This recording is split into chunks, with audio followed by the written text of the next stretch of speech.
બાપુ, એક સુંદર મજાનો ધાર્મિક અને ભક્તિમય પ્રસંગ છે અને આ પ્રસંગનું શીર્ષક છે દ્રઢ સંકલ્પનું પરિણામ.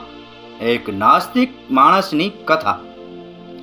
એક ગામમાં જીવરામ નામનો એક નાસ્તિક માણસ રહેતો હતો.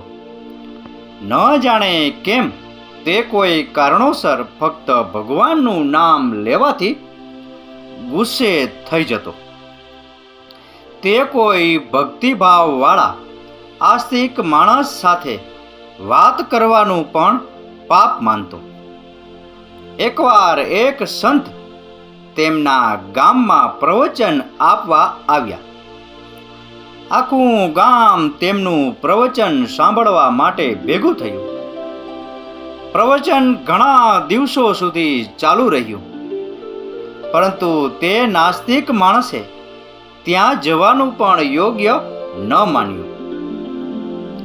એક સાંજે તે પોતાના ખેતરેથી પાછો ફરી રહ્યો હતો, ત્યારે તેને એ મહાત્માનો અવાજ સંભળાયો, જે ઉપદેશ આપી રહ્યા હતા.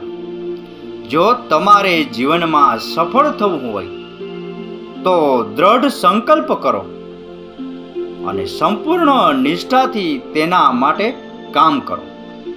એક દિવસ તમારા દ્રઢ સંકલ્પનું ફળ તમને ચોક્કસ મળશે.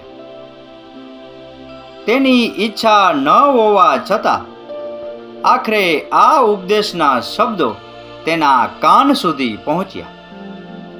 તેણે તેને ભૂલી જવાનો પ્રયાસ કર્યો, પરંતુ રાત્રે સૂતી વખતે મહાત્માના શબ્દો તેના કાનમાં ગુંજતા રહ્યા. તેણે લાખ પ્રયાસો કર્યા, છતાં પણ તે શબ્દો તેના કાનમાં ગુંજી રહ્યા હતા. અંતે તે થાકી ગયો અને તેણે આ ઉપદેશની સત્યતા ચકાસવાનું નક્કી કર્યું. પણ તે આટલો દ્રઢ સંકલ્પ કેવી રીતે કરી શકે? તે કંઈક એવું વિચારવા માંગતો હતો જે ક્યારેય કોઈ પરિણામ ન આપે.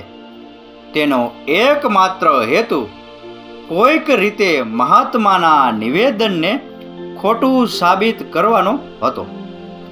ઘણો વિચાર કર્યા પછી તેનું મન તેના ઘરની સામે રહેતા કુંભાર પર પડ્યું. તેણે કુંભારનો ચહેરો જોયા વિના દરરોજ ભોજન ન કરવાનો સંકલ્પ કર્યો. આ વિચાર પર તે દિલથી હસ્યો, કારણ કે તે જાણતો હતો કે તેનાથી કોઈ પરિણામ નહીં આવે. બીજા જ દિવસે તેણે પોતાના સંકલ્પનો અમલ શરૂ કર્યો. હવે તે અંધારામાં ઉઠતો અને પોતાના ઘરની બહાર આવેલા ઓટલા પર બેસતો. જ્યારે કુંભાર ઉઠીને બહાર આવતો, ત્યારે તે કુંભારના ચહેરા તરફ જોતો અને પછી પોતાના કામમાં પાછો લાગી જતો. ક્યારેક ક્યારેક જ્યારે કુંભાર બહાર ગામ જતો, ત્યારે તે 1-2 દિવસ ઉપવાસ કરવાનું ફરજિયાત કરતો, પરંતુ તેનાથી તે નિરાશ ન થયો. ન તો તેણે કુંભારને કે તેના પરિવારના કોઈ સભ્યને તેના આ દ્રઢ સંકલ્પની જાણ કરી. 6 મહિના ધીમે ધીમે પસાર થયા, પણ તેમને કોઈ સુધારો દેખાયો નહીં. તેમ છતાં તે પોતાના સંકલ્પમાં અડગ રહ્યો. તેમના પર નાસ્તિકતાનું ભૂત ચડી ગયું હતું. તે કોઈ પણ રીતે મહાત્માના શબ્દોને ખોટા સાબિત કરવા માંગતો હતો. એક દિવસ તે મોડો જાગ્યો.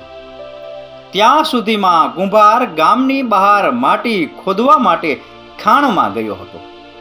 જ્યારે તેને આ વાતની ખબર પડી, ત્યારે તે કુંભારનો ચહેરો જોવા માટે ખાણ તરફ ગયો. તે ખાણ પાસે પહોંચ્યો, એક ક્ષણ માટે ઊભો રહ્યો અને તેણે કુંભારનો ચહેરો જોયો.